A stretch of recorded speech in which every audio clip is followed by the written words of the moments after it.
Hello, so tonight is all about the gifts. Looking at the pressure points around gifts tonight. So if you have any questions, please let me know. Comment in the comments field. Yes, I've been doing a bit of email building today, looking at field forms. So sorry, that's where that's come from. So I'm going to be discussing with you the psychology behind gift giving. And is it stressful for you? I know it's stressful for me. And this is why the 10 tips that I sent out, the number one thing was buy everyone the same thing. Now that takes a lot of stress off. It's probably not the best in terms of the psychology behind gifts, but it's one way of doing it. And even if you're buying for a select group of people, there might be a subgroup that you can buy the same thing for. So I'm talking about that. Also want to have a bit of a chat about what you do when you get a gift you don't like. I'm sure it's happened to everyone, and there's various reasons behind that. And depending on the why you don't like the gift, whether it's just not right for you or whether it's inappropriate, there's very different ways of handling it. So they're the two main things I want to focus on today, and I think they're quite important. So the first one is about choosing the gift. Now, it's really interesting because we know what's the most important thing about gift giving, the reasons behind why people give gifts. Yes, it's cultural, it's expected, we have societal pressure. Secondly, so that's the first one, and that's probably the least best reason for choosing a gift for someone. The second reason is because even subconsciously we want to create a bond with that person, and we know when we give a gift that the person wants, we strengthen the bond. So even though we say it's the thought that counts, and we might want to surprise someone with something special, they're actually going to appreciate it more if it's something they want. I know. And within that, people appreciate money. So if you're really stuck and you don't know, money ranks really high on the appreciation. Even though as a gift giver, you might feel it's a bit of a cop-out, people really like it. So in terms of how you pick the right gift for someone, how you pick something, it helps if they tell you. So writing a list is great, but they're more chance of getting what they want the less there is on the list. So if you're doing lists for kids, and sometimes I've done lists in the past and they've been like this long, that doesn't really help you. So it's good to say, what's the one thing you want? What's the one game you want? What's the one toy you might like? The one book? The one thing? And depending on the age of your child and how closely you've been watching them, that might be really clear to you. So write it down. And if you can get that, get it. In the long run and even in the short run, they're going to be more thankful of the gift when it's what they want, even if you think it's a fantastic surprise. I know. That's might be hard for you to hear, but that's a bit about the psychology behind gift giving. So when we receive the gift and we go, wow, this is what I want, this is great, this person understands me, this person gets me, this person knows me enough to give me something I really want. My mum used to say to us when we asked her what gift she wanted, she said she just wanted a Christmas day with no fighting, with no arguing, with everyone being nice to each other. And we're kind of going, oh, yeah.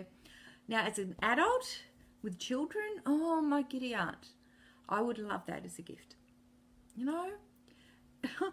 know, they think I'm silly. Like, just have a day, give me a gift of doing the dishes. Give me a gift that you wake up and I don't have to ask you to do anything.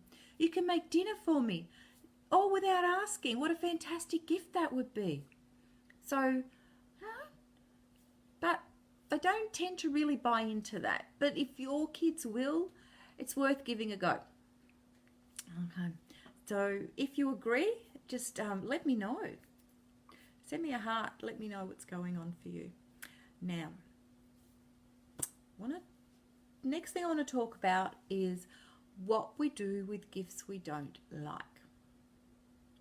Now, as far as I'm concerned, once you give a gift, that's it. You have no more ownership of that gift. The gift is up to the recipient to do whatever they want with. It's a gift. So if you're given a gift and it's not appropriate for you, for example, you might be given wine and you don't drink. You just recently given up. Maybe the person knew you when you were drinking and they thought that would be a good present, but it's not anymore. It's not appropriate. Or maybe you've been given a book that you already have. You just might be giving something you just don't like, would never use, it would sit in the cupboard. What do? Well, the first thing you do is say thank you. Because once that social exchange has happened, that thank you is huge.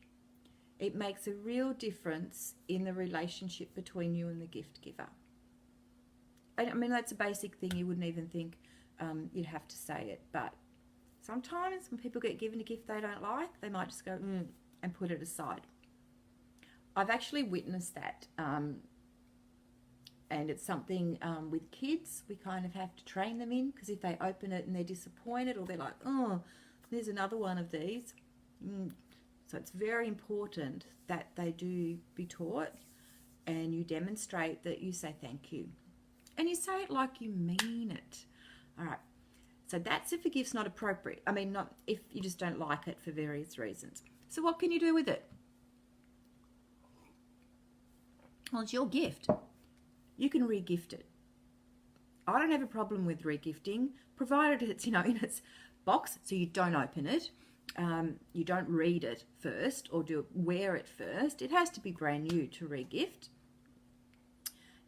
If you've worn it and don't like it after that, you can just pass it on, but not as a gift. All right, so you can re-gift it. You can return it, particularly if they've got the receipt, which is fantastic. Or you can donate it. You can re-gift it to someone you don't know, perhaps under a wishing tree or to a charity.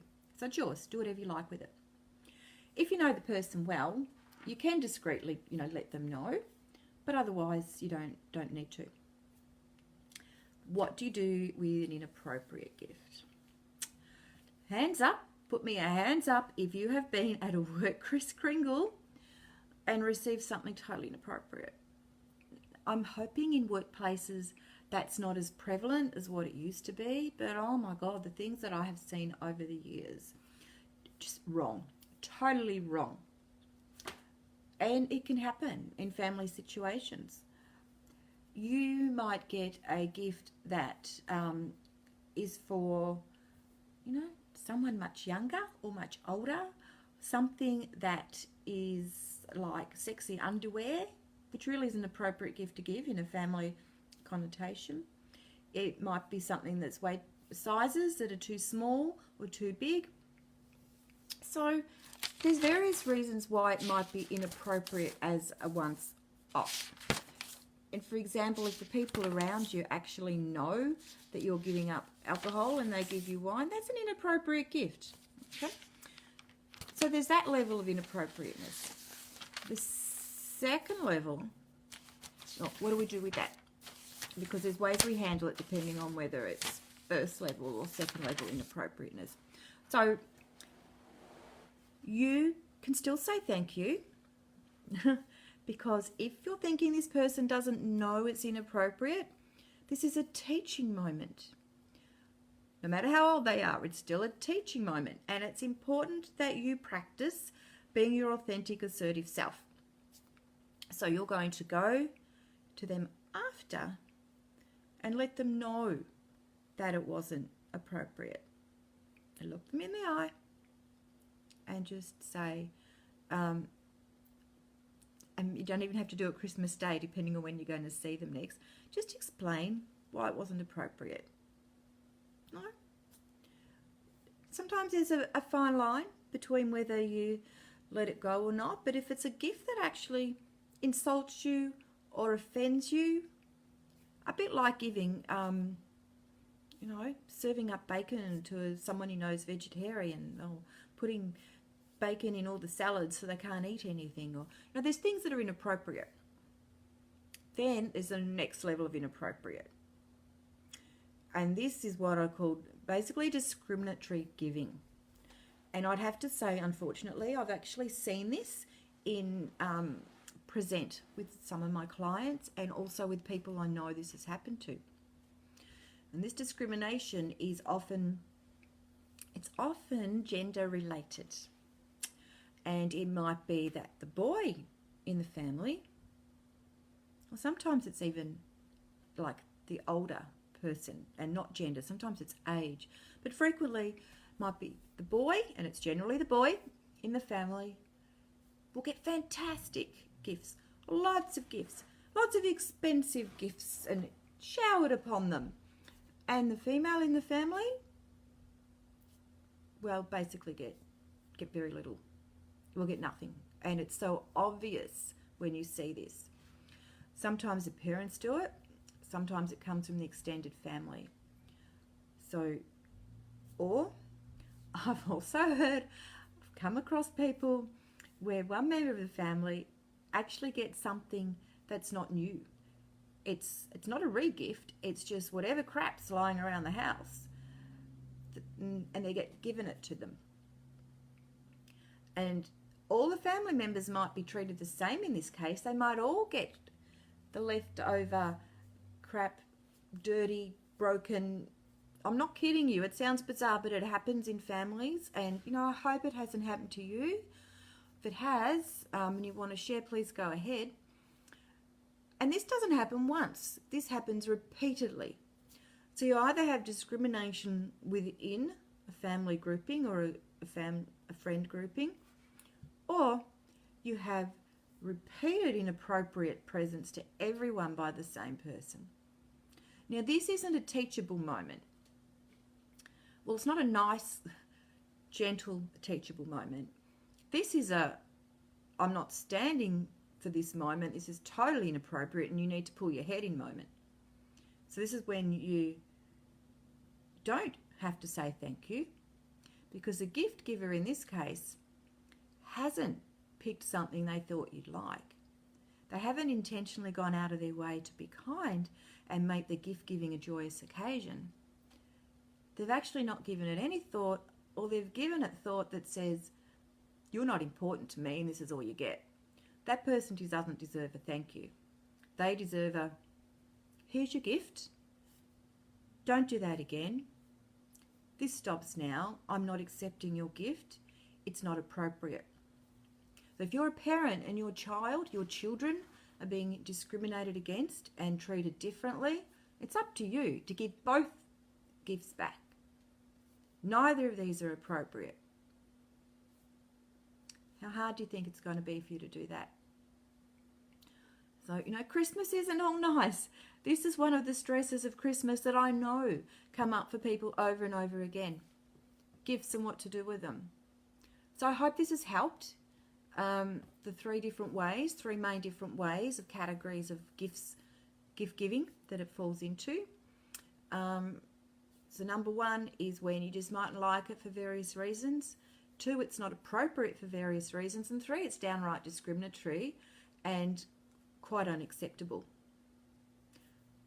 So that's the messy, horrible part of Christmas, and hopefully that helps a little bit at reducing some of your stress around that. Once again, if you're watching this after the event, send me a comment, ask me a question, let me know if you found this helpful, and I will catch you in the group. Oh, and if you like this group, spread the news. It'd be great to see more people come in as well. Okay, bye for now.